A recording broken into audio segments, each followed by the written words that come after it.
Hay mga mare, isa rin ba ang biko sa paborito niyong kakanin? Tara't samahan niyo akong magluto. Meron nga pala ako ditong kalahating kilong lagkit. Hugasan po natin at isasain.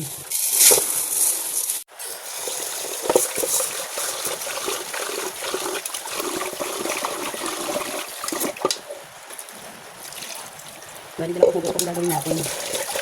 Para lang po kayong magsasain din ng kanin. Kung ganito karaming tubig, magsasain sa kanin, ganun din po sa lagkit. Ngayon naman, sasalungan po natin sa kalan.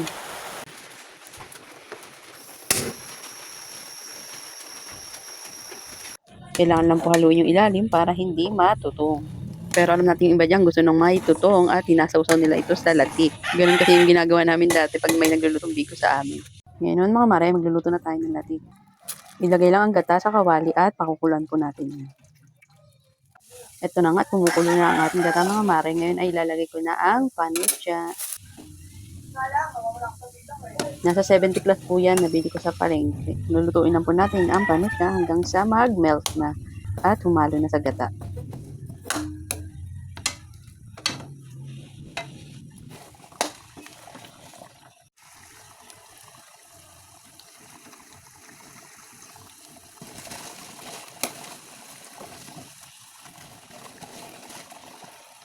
Bali, naglagay lang ako ng pandan, dagdag, aroma.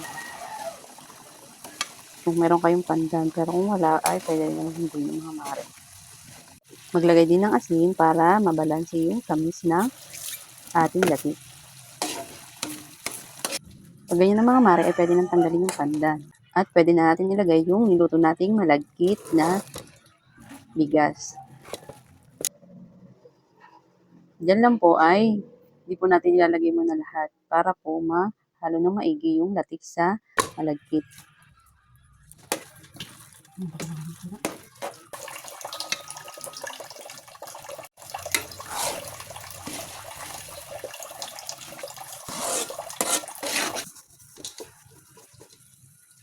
Dito naman, ipadadaanan ko lang po sa apoy yung daon ng saging. Kung meron po kayong daon ng saging, pwede kayo maglagay. Pero kung wala, ay pwede namang hindi na. O kaya, pwedeng foil na lang ang gamitin nyo kung meron kayong foil mga mare.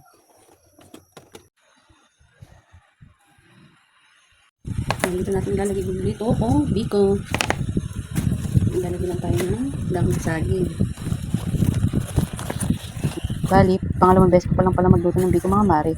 Yung una ko nalitong biko ay yung katulad dun sa niluto ng ate ng handa ng mama ko. Kaso ibang klase namang ube. Sasaing mo lang yung malagkit doon, tapos iluluto yung gata, lalagyan ng condensed na ube flavor, tapos yung food color na ube. Ngayon lang po ako nakapagluto ng gantong biko, yung laging niluluto na biko. Next time mga mare, yun naman yung iluluto ko. Nasarapan nga ng salita na magluto ko nung birthday ni nanay nung mga nakarang taon pa.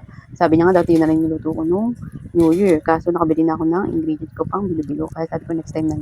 Ito nga pala yung hiniwalay kong latik kanina. Lalagay ko ngayon pang toppings.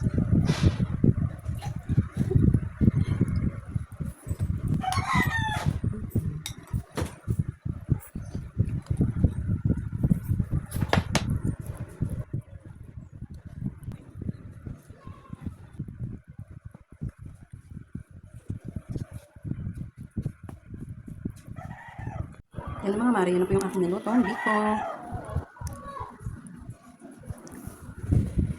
Try nyo na rin magluto mga mare, pang merienda. O siya, hanggang dito na lang aking video mga mare. Salamat sa panonood. Follow for more. Bye!